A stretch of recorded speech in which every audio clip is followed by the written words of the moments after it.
Hi, this is Dennis with Second Chance Tackle. I'm going to preview for you some projects that just came in. Boy, the weeks are flying. It seems like every time I turn around, it's time for a project review of what I'm going to do this week. And I guess that's good in some regards and not good in others. But we will show you some of the things that have just come in and what I'll be working on in the near term. And you may see something in here that you like. And if you do, please let me know what it is, and I'll try and make a video of it. And that way, if you have one of these that you need serviced, well, you can DIY or do it yourself. That's kind of what this is all about. So the first one comes in from Ken. He tells me this is a reel I believe his mother or his father had. I'm not quite sure which one it is. We're going to try and save this one. This one is in really tough condition. This one should look like this. It's an Ocean City reel. Well, this one's got gray side plates. This one has black, but otherwise. But everything seems wrong with this reel. The handle knob does not turn. There's a lot of corrosion on it. It's got the original line. The spool, however, does turn, which I find interesting. We don't have a cap on the back of the spool for the adjuster. We have a free spool lever that is backwards, and we are missing both bridge screws up top here. So if this one didn't have sentimental value, I would say isn't worth doing. But you know what? I'm going to try and help him with this one, and we'll see if we can't get Ken back a functioning reel. My big concern was that the spool would have been rusted into here. That's not the case. The spool is turning.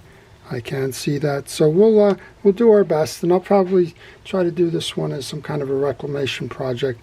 These knobs, unfortunately, when they don't turn or they turn hard, unlike some of the others where you can free them up with penetrating oil, these are very, very difficult to do. So that one came in from Ken.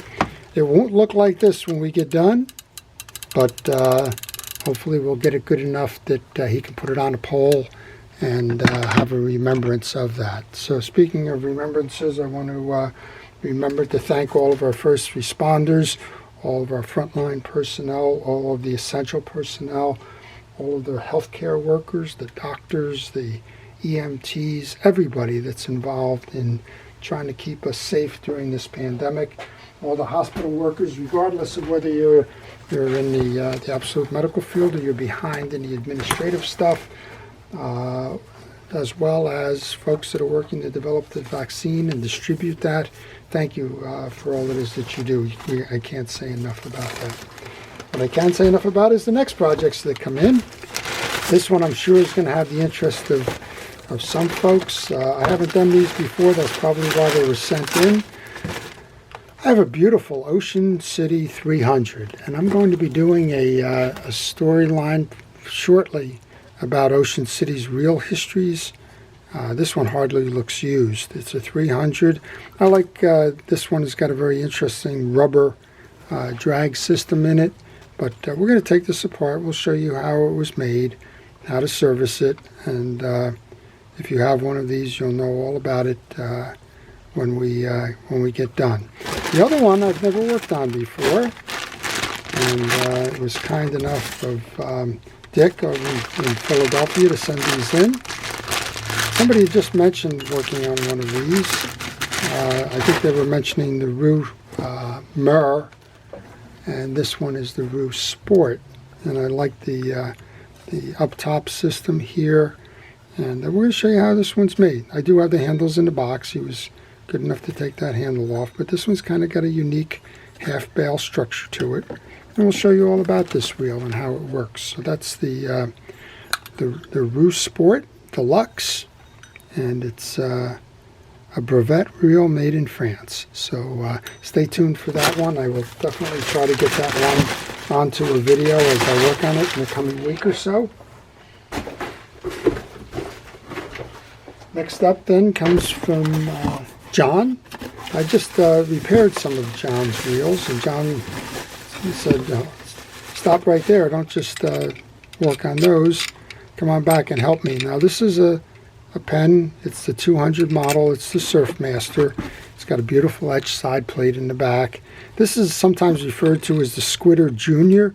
In all appearances, It looks like a Penn squitter, the difference being Penn squitter has the ball bearings on each side that are different, and it's a better casting model to it. This one is tight. I mean, not tight is the wrong word for it. It just doesn't move. So we may do this one. I've done the 200s before. We may just do this one to show a little bit about what's the issue with this. As I'm looking at this quickly, I think I'm going to have a same issue that I had when I was talking to Nick the other day. If you notice down here on this side, I can get a blade into behind the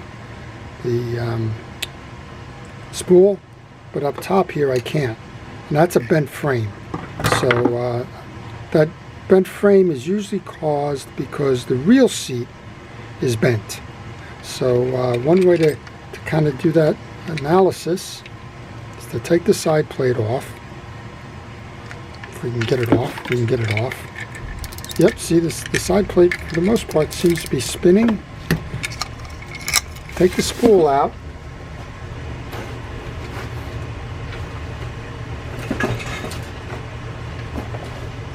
And I just happen to have a convenient spare frame here for a Surfmaster. So let's go ahead, take this, put that in this frame.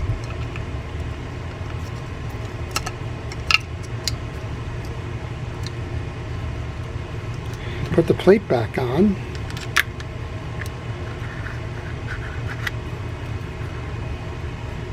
And give it a spin. So it's not spinning in this one either. So there's something going on when, silly me, I don't even look, do I? Wow. Here's what's going on. Don't ignore the obvious. The whole side plate is cracked. So we'll have to get him a new one there. Wow. Isn't that funny? Just totally assume that it's the bent frame, and it's not even close. All right, well, I'm going to have to hunt around, see if I have a side plate for that. If not, this one will not be going fishing anytime soon. The other one that he gave me is a canyon reel. I don't think, I may have done a canyon reel before. These are like an Yvette reel. They are a nice inshore lever drag reel, high speed, and braid capable. And this is kind of what's knocked out the competition, if you will, from the old big 4.0s, Senators and the like, is that you're able to go light tackle because of the strength of the frame and braid replacing monofilament. This one's a Canyon 15 inshore series.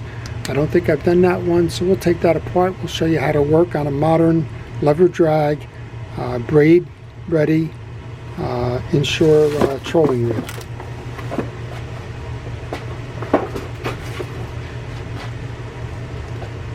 Just trying to find out who sent this in. This is another project that will be pretty interesting. This one comes from John in Connecticut. John sent me 2 reels. He sent me a Penn Fierce. Now I've done the Fierce reels before. So this is a Fierce 2 4000. Looks like it's in nice shape. I think it's just in for the annual service. Yep, everything seems to be working pretty good on this. So we'll take this one apart and we'll clean it up. And all the services I do are every piece comes off the reel, every piece gets cleaned, inspected, and put back in. Sometimes the inspections are a little bit more, or a little bit better done than what I just did there with that cracked side plate. And then this one seems like a problem everybody has. This is the Abu Ambassador, Abu Garcia 5600 C4, and I'm told that our thumb knob is not working. So it seems like everybody's got that problem. This is a made in China reel. I'm not sure exactly the dating on this one. I do know that one of the things I've found with these reels that is particularly annoying is this. I believe this is an aluminum or some other lightweight metal handle, drag torsion, star adjuster, whatever we want to call these things. And boy, if I haven't seen these things bent all over the place. I mean, you can see it's a relatively thin design here. You get on a boat and you whack a railing and that thing just kind of bends right off. So such is the design of this reel. But we'll show you how to take this one apart and how to restore that free spool lever function when I work on John's reels.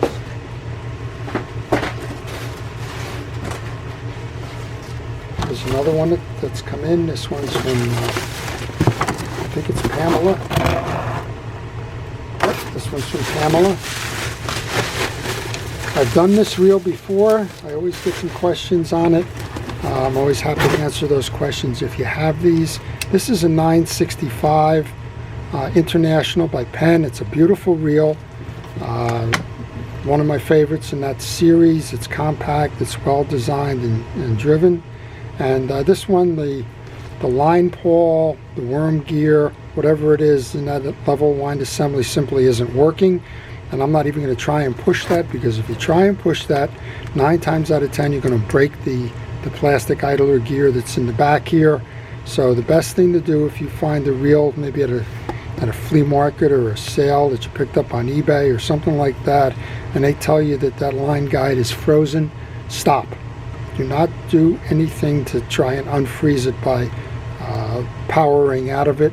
Simply take the side plate off, do your problem diagnosis, get rid of the pawl so that you can see if it's the line guide that's inhibiting the process, see if that line, that worm is spinning, and see what the broken pieces and parts are so that you can go fix that, as opposed to making the problem worse by trying to power through that. So I'll do a video on this one to take you through that diagnosis process, and we may have to stop and order parts along the way, but I will do it because that problem does exist, and I do get a lot of questions on that type of a problem.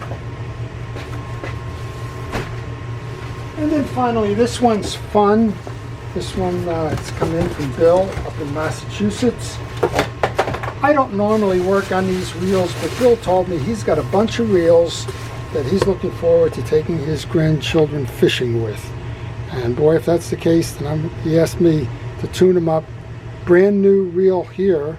This is the Abumatic 170. I think he sent me 3 of those.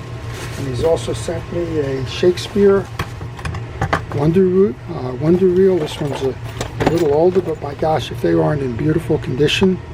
And he just wants to make sure that when he takes his grandkids out there, they work. So that's what my mission will be, to take these apart. Something's obviously awry here, but take these apart, clean them up for him, and make sure that he can go fishing with his grandkids. So I don't normally do these. I don't normally see them in my shop. So I'll probably do 1 or 2 of these just to let everybody see how these are made, and how to go about tuning one of these up if you happen to have one yourself. So I got, looks like I have 3 of the Abumatics, maybe 4. I have 4. They're all in the boxes. These are beautiful reels, and well taken care of, so we will work on those as well. So you see, I've been working on reels. I have two of the reels that are mine that I'm also going to try to get to before I drop a surprise on you here. But this is a Penn 10. Love the reel. I was just out, we were talking about the Tika reel that I have, and how it's got a problem. It's not spinning, right? The line guide's not driving. Somebody came back and said Tika's out of business. I'm not sure if that's true or not, but I was thinking I'm going to go, surf casting. This is a great surf casting reel that could replace my Tika. It's a ball bearing drive. This is the Penn 10. I took it apart a while ago, but you can see it's got some sand in it. I'm not sure how that got in there, but I know it did. And we're going to go ahead and tune this one up, and I'll probably do a video on it. Love the reel. Love casting with the reel. Here's a problem. You can see I'm in free spool and the handle's moving. You should be able to move without that handle moving. So there's a little stickiness in the spool and in the pinion gear, but we'll resolve that. And finally, my left-handed Calcutta 251. I got the bearings. Yay. It's been taking a while for me to get the bearings, but if you have a Calcutta and you're wondering how to replace the bearings on this, well, I'll show you how to do that in an upcoming video as well. So what's my surprise? What else do I got in my shop that I'm working on? Well,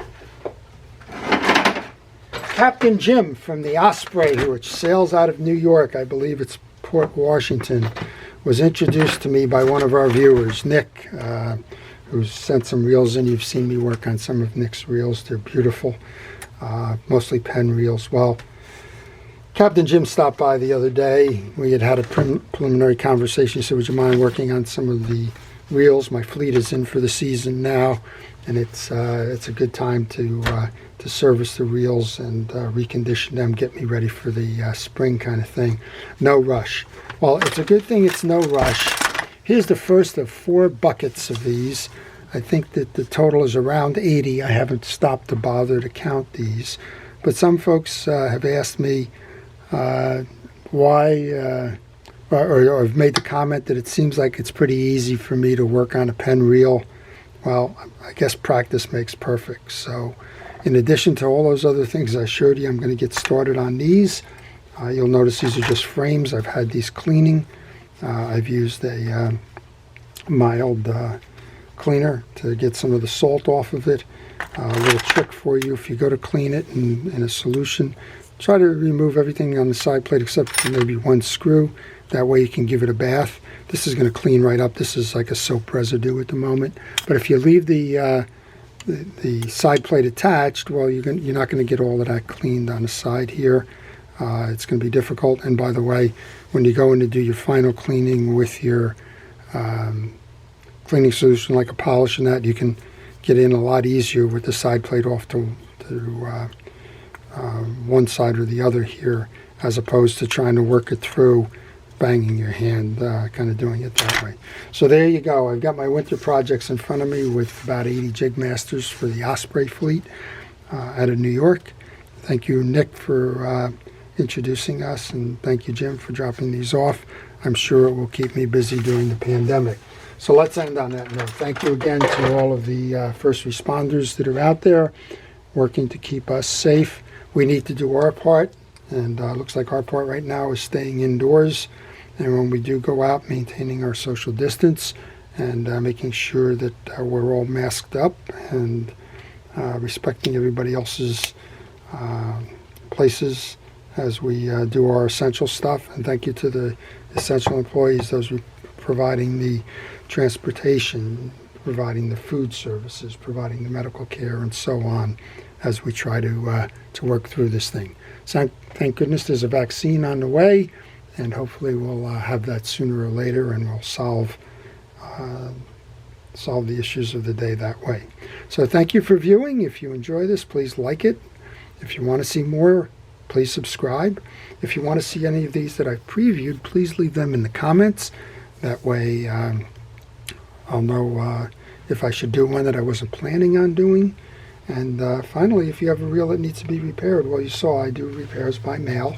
A lot of folks take advantage of that, and if you're interested, send me a note on my email on the business card that follows, and I'll provide you with that repair information so that we can get your reel ready to go fishing again, give it a second chance. So this is Dennis with Second Chance Tackle. Thank you for watching. Have a great day.